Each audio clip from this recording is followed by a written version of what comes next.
Bonjour, j'espère que vous allez bien. On se retrouve aujourd'hui pour une nouvelle vidéo et il s'agit bien d'une vidéo où je vais vous parler du livre, mais ça va être un petit peu différent d'habitude. Et j'espère que le titre de la vidéo vous a intrigué, puisque nous allons aujourd'hui parler d'un phénomène étrange qui nous arrive plus ou moins fréquemment, qu'on ne saurait expliquer. C'est parfois quelque chose qui nous dépasse, mais quelque chose qu'on rencontre plus ou moins régulièrement en tant que lecteur. Je parle d'une espèce de malédiction livresque qui planerait sur notre bibliothèque et qui dépend de tout à chacun, qui dépend de quel type de lecteur on est et de nos habitudes. Moi, ma malédiction livresque, c'est tout simplement que je commence des sagas mais que je ne les continue pas. Dans ma bibliothèque, il y a plein de sagas commencées où parfois j'ai même tous les tomes de la saga, genre jusqu'au dernier, mais je m'arrête au premier. C'est un petit peu fou parce que je m'en suis rendu compte il y a pas trop longtemps alors que je regardais mes étagères parce que je les ai un petit peu changées d'ordre, etc. Mais il y a plein de premiers tomes que j'ai lus et je me suis arrêtée là, alors que j'ai la suite quoi. Donc c'est quelque chose de bizarre et que je n'arrive pas à expliquer parce que quelque part j'ai envie de lire cette suite mais je n'arrive pas à me motiver à le faire. Et c'est pourquoi j'ai décidé de vous présenter les livres qui découlent de cette malédiction et à la fin, je vais vous indiquer en barre d'infos un lien pour répondre à un sondage. Vous allez m'aider à choisir un livre que je vais lire le mois prochain. Enfin ce mois-ci, au courant du mois de mai en fait. Et je vais m'obliger à le lire et à le sortir de ma bibliothèque. Si ça a fonctionné et qu'effectivement je l'ai lu, je reproduirai le même schéma. Je pense que ça peut être sympa et que ça peut me permettre d'avancer dans mes sagas. Sans plus tarder, on va parler de ces fameux livres. Tout d'abord, je vais vous présenter Endgame, la suite de Endgame en fait, qui est La Clé du ciel de James Frey et Niels Johnson Shelton, paru chez Gallimard. Je pense que vous voyez plus ou moins de quelle saga il s'agit. Je ne sais pas s'il va y avoir un troisième. J'avoue que je me suis pas du tout renseignée. Mais je l'ai depuis un moment. En fait, je l'ai depuis que j'ai le premier, puisque les deux m'avaient été envoyés. Sauf que j'ai pas continué et pourtant je m'étais dit qu'il fallait vraiment que je continue et que je ne m'arrête pas parce que c'est quand même assez complexe comme histoire et comme intrigue. J'ai peur d'entamer celui-ci et d'être totalement perdu parce qu'il y a beaucoup de personnages. Même si j'ai plutôt bien en tête la fin du premier, je sens que si j'attends encore un petit peu, ça risque de devenir difficile. Donc celui-ci fait partie un petit peu des prioritaires, mais en même temps c'est pas du tout... Enfin, je sais pas pourquoi, j'ai pas envie de me lancer là-dedans maintenant, c'est surtout que c'est une brique en fait, ça doit être un petit peu à cause de ça. Et je sais pas si vous vous souvenez, j'avais bien aimé le premier, j'avais vraiment bien aimé, je trouvais ça super original, il y avait beaucoup d'action, c'était un petit peu sanglant et tout, mais en même temps original avec cette histoire de mythe, de mythologie, des dieux, tout ça, enfin c'était super intriguant, mais j'ai pas continué. Donc voilà, ça fait un moment que je me dis qu'il faudrait que je continue, mais voilà. Alors là, c'est le phénomène le plus étrange de cette malédiction.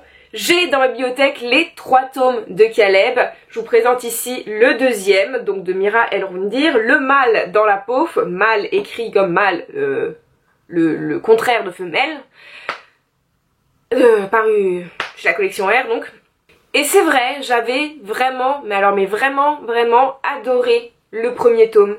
J'étais un petit peu sous le charme de Caleb, j'aime bien les ténébreux comme ça un petit peu. Et j'avais envie de découvrir ce qui allait lui arriver. Pour tout vous dire, la fin du premier tome est maintenant assez flou. Je ne me souviens plus vraiment de ce qui s'est passé. Et j'ai vraiment peur de me lancer dans cette suite et d'être un petit peu perdue. Mais en même temps, c'est vrai que c'est une saga que j'ai envie de lire, mais que j'ai pas envie de terminer paradoxalement parce que je sens que Caleb va manquer ce bad boy, c'est vraiment un bad boy Caleb. Et du coup, même si j'ai très envie de continuer, en même temps, je me lance pas quoi. Et là, au contraire de Endgame, les livres sont pas très épais. Le troisième est plus gros que celui-ci parce que celui-là il est hyper fin en fait par rapport aux deux autres. Mais en fait, je crois que c'est parce qu'on a le point de vue de l'autre là, ah non même pas, c'est même pas ça je crois. Je croyais que c'était ça, mais on dirait pas. Non. Bref. Mais celui-ci est super fin. Donc je me dis que ça pourrait être fini presque en une soirée, si ce n'est deux. Mais j'ai tellement pas envie de finir cette saga en même temps. Donc vous voyez, c'est ça ma malédiction. Ma malédiction en fait à moi, c'est de commencer les sagas mais d'accrocher mais de tellement pas vouloir les finir que je m'arrête au premier.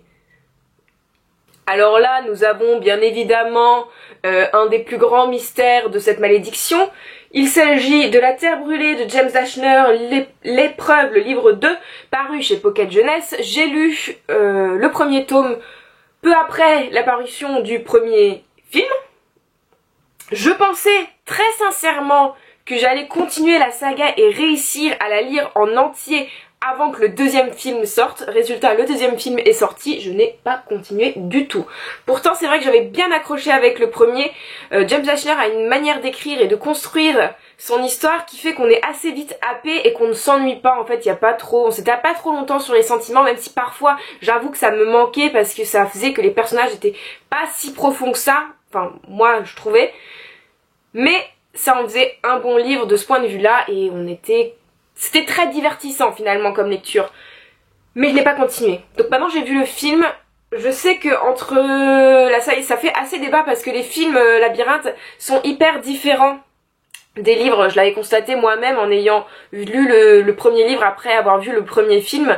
Toutes ces différences dans le fond, ça m'avait plu parce que j'avais découvert de nouvelles choses dans le livre et du coup j'avais pas eu cette impression qu'il manquait quelque chose au film.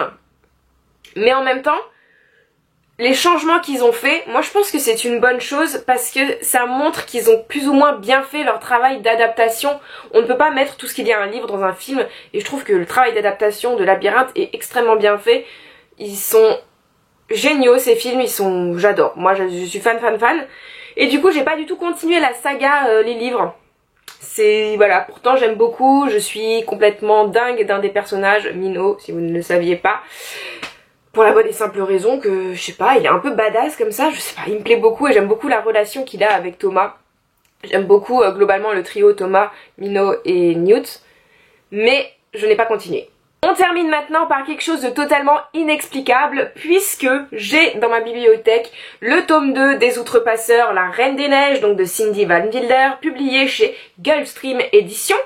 Je l'ai depuis le salon du livre de 2015, je l'avais acheté là-bas pour me le faire dédicacer. Attendez, je vérifie parce que si je raconte de bêtises, oui donc voilà. Mais je ne l'ai pas lu en fait, voilà, je n'ai pas continué. Alors là par contre j'ai pas le troisième, donc ça me fait plus ou moins une excuse parce que quelque part je me dis que si je continue et que j'ai pas le troisième à me mettre sous la dent, ça va me frustrer. Mais en même temps, avec cette malédiction de ne pas continuer les sagas, je devrais pas me sentir si frustrée que ça. Enfin, je sais pas si vous suivez mon raisonnement. Mais je l'ai là, entre mes mains. J'avoue que j'avais beaucoup, bien sûr comme tous ces premiers tomes, je l'ai beaucoup aimé, j'avais adoré. Je trouvais que c'était différent, que ça changeait, que c'était bien écrit surtout.